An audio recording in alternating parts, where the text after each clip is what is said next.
Hello दोस्तों, welcome to my channel. दोस्तों, आज के हम इस वीडियो में देखेंगे हिंदी प्रैक्टिस सेट 2। यदि दोस्तों आप सब किसी भी एग्ज़ाम्स की तैयारी कर रहे हैं तो आप सबके लिए यह वीडियो बहुत ही हेल्पफुल होगा। चलिए दोस्तों, हम देखते हैं पहला प्रश्न है दोस्तों, निम्नलिखित में संयुक्त स्वर कौन सा है। तो दोस्तों इनमें से संयुक्त स्वर कौन सा है दोस्तों, तो हमारा और जो है संयुक्त स्वर है, यानी कि इस प्रश्न का सही आंसर हो जाएगा ऑप्शन सी।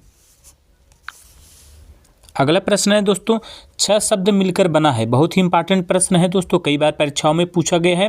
6 शब्द जो है दोस्तों मिलकर बना है, किससे? क और स से मिलकर बना है, यानी कि इस प्रश्न का सही आंसर हो जाएगा ऑप्शन सी। अगला प्रश्न है दोस्तों, वर्गों के समूह को क्या कहते हैं। बहुत बार परीक्षा में पूछा गया है दोस्तों यह प्रश्न, IMP प्रश्न बहुत है दोस्तों। तो वर्गों के समूह को क्या कहते हैं दोस्तों? वर्णमाला कहते हैं, यानी कि इस प्रश्न का सही आंसर हो जाएगा ऑप्शन बी। अगला प्रश्न है, पेड़ से फल गिरा इस वाक्य में कारक की विभक्ति है। तो दोस्तों पेड़ से फल गिरा, इसमें कौन सा कारक है दोस्तों? अपादान कारक है, क्योंकि दोस्तों पेड़ से फल अलग हो रहा है, इसलिए इसमें क्या होगा? अपादान कारक होगा, यानी कि इस प्रश्न का सही आंसर हो जाएगा ऑप्शन बी। अगला प्रश्न है दोस्तों, स्वतंत्र सत्ता धारण करने वाले शब्द क्या कहलाते हैं। तो दोस्तों क्या कहलाते हैं? यौगिक कहलाते हैं, यानी कि इस प्रश्न का सही आंसर हो जाएगा ऑप्शन बी। अगला प्रश्न है दोस्तों, साखी शब्द का तत्सम रूप है। बहुत ही इंपॉर्टेंट प्रश्न है दोस्तों, साखी शब्द का तत्सम रूप क्या होगा दोस्तों? साक्षी होगा, यानी कि इस प्रश्न का सही आंसर हो जाएगा ऑप्शन सी। अगला प्रश्न है दोस्तों, दिए गए शब्दों में शुद्ध वर्तनी वाला शब्द है। तो दोस्तों इस चारों में जो है शुद्ध वर्तनी वाला शब्द कौन सा है दोस्तों? बी, स्रोत, यानी कि यह शुद्ध शब्द है, यानी कि दोस्तों इस प्रश्न का सही आंसर हो जाएगा ऑप्शन बी। अगला प्रश्न है दोस्तों, पक्षी का पर्यायवाची नहीं है। तो दोस्तों इनमें से कौन सा पक्षी का पर्यायवाची नहीं है? समीर जो है इसमें से पक्षी का पर्यायवाची नहीं है, यानी कि इस प्रश्न का सही आंसर हो जाएगा ऑप्शन सी। अगला प्रश्न है, गवेषणा का अर्थ है। तो दोस्तों गवेषणा का अर्थ क्या होता है दोस्तों? गवेषणा का अर्थ क्या होता है? खोज होता है, यानी कि इस प्रश्न का सही आंसर हो जाएगा ऑप्शन बी। अगला प्रश्न है दोस्तों, निम्नलिखित में से कौन मात्रिक छंद के अंतर्गत नहीं आता। बहुत ही इंपॉर्टेंट प्रश्न है दोस्तों, इनमें से कौन सा जो है मात्रिक छंद के अंतर्गत नहीं आता है?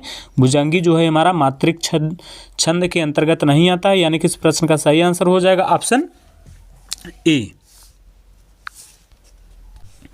अगला प्रश्न है दोस्तों, वीरता शब्द को संज्ञा के किस कोटि के अंतर्गत रखा गया है। तो दोस्तों वीरता शब्द को जो है संज्ञा के किस कोटि के अंतर्गत रखा गया है? भाववाचक संज्ञा के अंतर्गत रखा गया है, यानी कि इस प्रश्न का सही आंसर हो जाएगा ऑप्शन ए।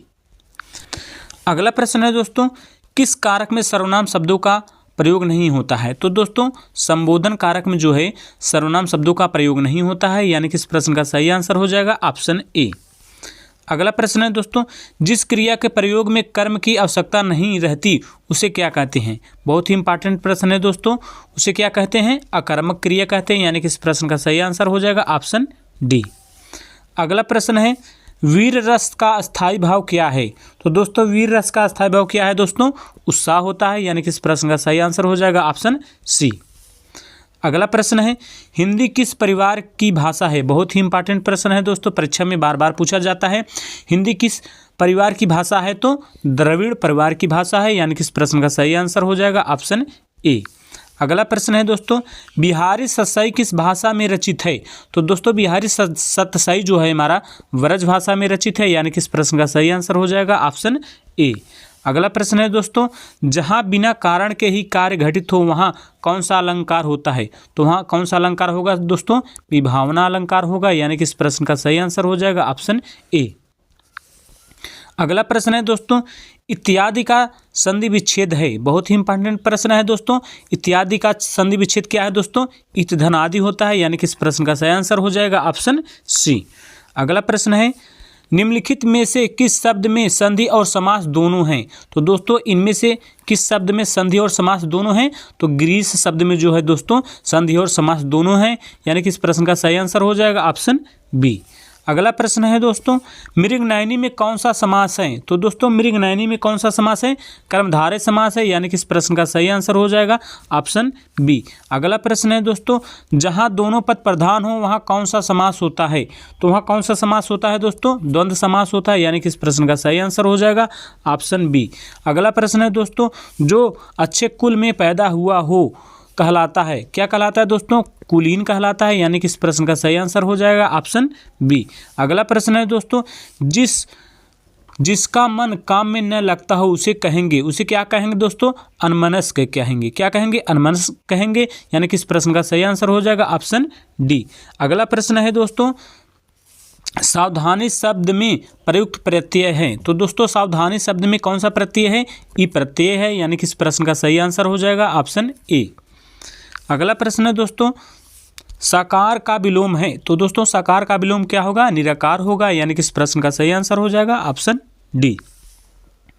अगला प्रश्न है, गमन का विलोम शब्द है। तो दोस्तों गमन का विलोम शब्द क्या होगा? आगमन होगा, यानी कि इस प्रश्न का सही आंसर हो जाएगा ऑप्शन डी। अगला प्रश्न है दोस्तों, चैन की बंसी बजाना मुहावरे का सही अर्थ है। तो दोस्तों क्या होगा इसका? सुख में सुख से रहना, यानी कि दोस्तों चैन की बंसी बजाना का सही अर्थ क्या होगा? सुख से रहना, यानी कि इस प्रश्न का सही आंसर हो जाएगा ऑप्शन ए। अगला प्रश्न है दोस्तों बहुत ही इंपॉर्टेंट, चाबुक निबंध संग्रह के रचनाकार हैं। तो दोस्तों चाबुक निबंध संग्रह के रचनाकार कौन है दोस्तों? सूर्यकांत त्रिपाठी निराला जी हैं, यानी कि इस प्रश्न का सही आंसर हो जाएगा ऑप्शन सी। अगला प्रश्न है दोस्तों, क्रिया का मूल रूप क्या कहलाता है? तो दोस्तों क्रिया का मूल रूप क्या कहलाता है दोस्तों? धातु कहलाता है, यानी कि इस प्रश्न का सही आंसर हो जाएगा ऑप्शन ए। अगला प्रश्न है दोस्तों, निम्नलिखित व्यंजनों में नासिक व्यंजन है। तो इसमें से कौन सा नासिक व्यंजन है दोस्तों? न हमारा नासिक व्यंजन है, यानी कि इस प्रश्न का सही आंसर हो जाएगा ऑप्शन ए। अगला प्रश्न है दोस्तों, यह प्रश्न इस वीडियो का लास्ट प्रश्न है।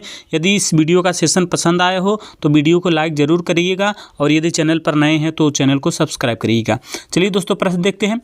भावविलास और रस विलास कृति के लेखक हैं। बहुत ही इंपॉर्टेंट प्रश्न है। तो दोस्तों कौन है इसके भावविलास और रस विलास कृति के लेखक कौन है? देव जी हैं, यानी कि इस प्रश्न का सही आंसर हो जाएगा ऑप्शन डी। यदि दोस्तों आप सबको यह वीडियो पसंद आया हो तो हमारे चैनल को सब्सक्राइब करें, लाइक करें, दोस्तों में शेयर करें। थैंक यू, धन्यवाद।